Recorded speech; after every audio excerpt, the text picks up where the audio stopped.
코로나 백신 중에 아데노바이러스 벡터를 이용해서 제조된 아스트라제네카 그리고 얀센 백신에 의해서 유발되는 매우 드문 합병증입니다.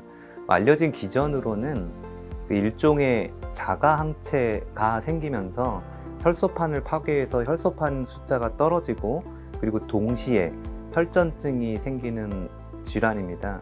흔하게 생기는 정맥혈전증은 보통 폐나 다리에 생기지만 이 혈소판 감소성 혈전증에서는 머리, 대뇌 정맥 그리고 내장 정맥 부위에 특히 더 많이 생깁니다. 중요한 건 혈소판 감소증에 의한 출혈과 혈전증이 동시에 발생되는 매우 드문 합병증입니다.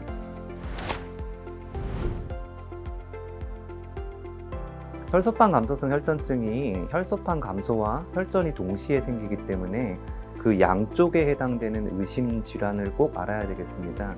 아스트라제네카 혹은 얀센을 맞고 4일부터 4주 이내에 혈전에 해당되는 증상인 지속되는 두통, 보통 진통제를 사용해도 호전이 안 되는 두통이고요. 구토가 동반되거나 그리고 물체가 2개로 보이고 시야가 흐려지는 등의 증상이 동반되는 경우가 많습니다. 내장정맥 혈전증인 경우에는 좋아지지 않고 계속 지속되는 심한 복통이 생길 수 있고요. 이 2가지 말고 일반적인 혈전증인 폐색전증에 의한 흉통, 호흡곤란, 그리고 한쪽 다리가 붓는 그런 증상이 생길 수 있습니다. 이 혈전에 의한 증상이 두통과 복통 2가지가 중요하다면 혈소판 감소로 인한 증상은 출혈 경향 때문에 멍이 잘 들 수 있습니다. 일단은 빨간색 점 같은 것이 수십 개 이상 다리에 생기거나 흔하게 부딪힐 수 있는, 기억하진 못하지만 튀어나온 관절 부위인 무릎이나 팔꿈치 등에 있는 1개 정도의 멍이 아니고요. 여러 군데에 동시에 생기거나 한번 생긴 다음에 점차 색깔이 심해지는 이런 멍이 생길 경우에는 의심하시고 꼭 의료진에게 방문해야겠습니다.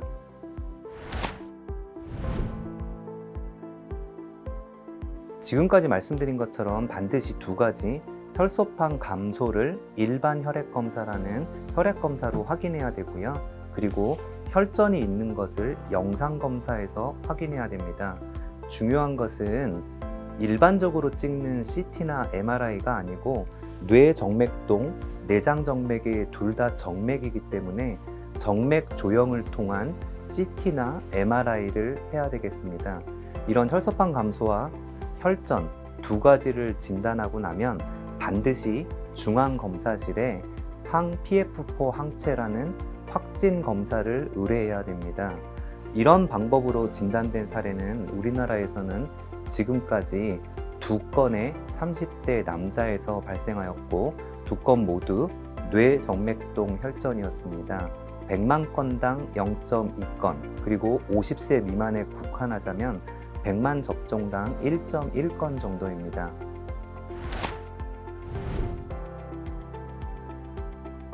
혈소판 감소성 혈전증이 처음 발생한 유럽에서는 백신 접종 후에 혈소판 감소증이 동반이 되면서 혈전증을 보이는 환자에서 특별한 항체를 확인을 하고 4월 달에 NEJM에 발표를 하였습니다. 이는 일반적으로 헤파린 유도성 혈소판 감소증 HIT에서 발견되는 항-PF4 헤파린 항체였습니다. 특이한 것은 일반적으로 HIT 검사에 사용되는 자동화 검사법이나 신속 검사법에서는 음성이 나오면서 엘라이자 검사법을 했을 때만 양성을 보이는 특징을 보이고 있었습니다. 이에 따라 기존에 시행하던 국내 검사 및 해외 수탁 검사는 모두 자동화 검사법이었기 때문에 백신 관련된 혈소판 감소성 혈전증에서는 모두 음성이 나오는 것을 주의해야 할 사항이 되겠습니다. 이에 따라서 지난달 질병관리청 및 한국혈전지혈학회 주도로 엘라이자 검사법을 셋업하였고, 현재는 질병관리청에 추정 사례로 신고를 하면 녹십자 랩셀을 통해 중앙검사실인 서울 아산병원으로 검체가 우송되어 엘라이자 법으로 검사하여 진행하는 체계가 운영되고 있습니다.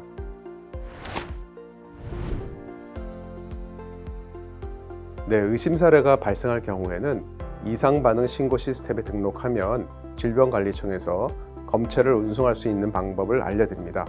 간단히 설명드리면 검체는 혈장 검체 또는 혈청 검체로 의뢰하시면 됩니다. 혈장은 응고 검사를 의뢰할 때 사용하는 사이트레이트 튜브에 차열하여서 원심 분리한 후에 2개 검체로 나누어 냉동 보관하였다가 보내시면 됩니다. 만약 혈장 검체가 어려운 경우에는 혈청 검체도 가능한데 항응고제가 없는 튜브에 체열하여서 실온에 한두 시간 정도 두었다가 상층의 혈청만 분리하여서 2개 검체로 나누어 냉동 보관하셨다 보내시면 됩니다. 검체는 녹십자 랩셀을 통해 수거되며 서울 아산병원으로 운송되어 검사를 시행하게 됩니다. 검사는 주 2회 시행하게 되며 검체가 서울 아산병원에 도착한 후 7일 이내에 결과를 보고하고 있습니다.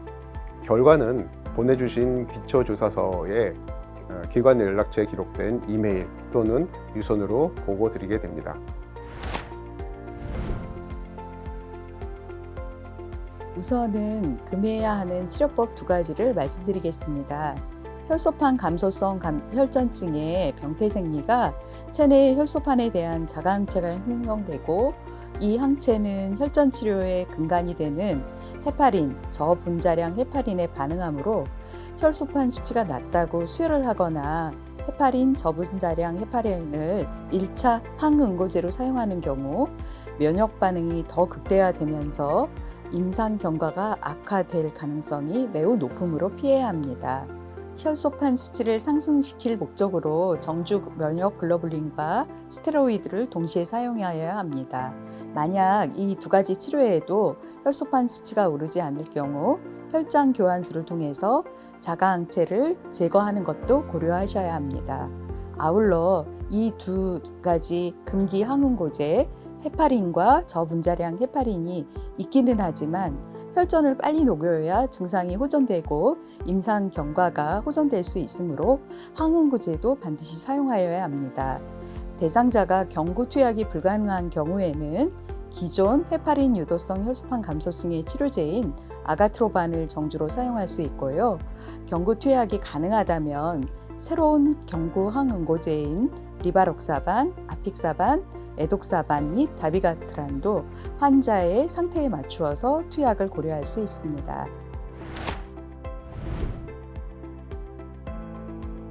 혈소판 감소 및 혈전이 확인되었지만 항체 검사를 기다리면서 우선 취해야 될 조치는 앞서 답변드린 항진 사례와 같이 하시면 될 것 같습니다.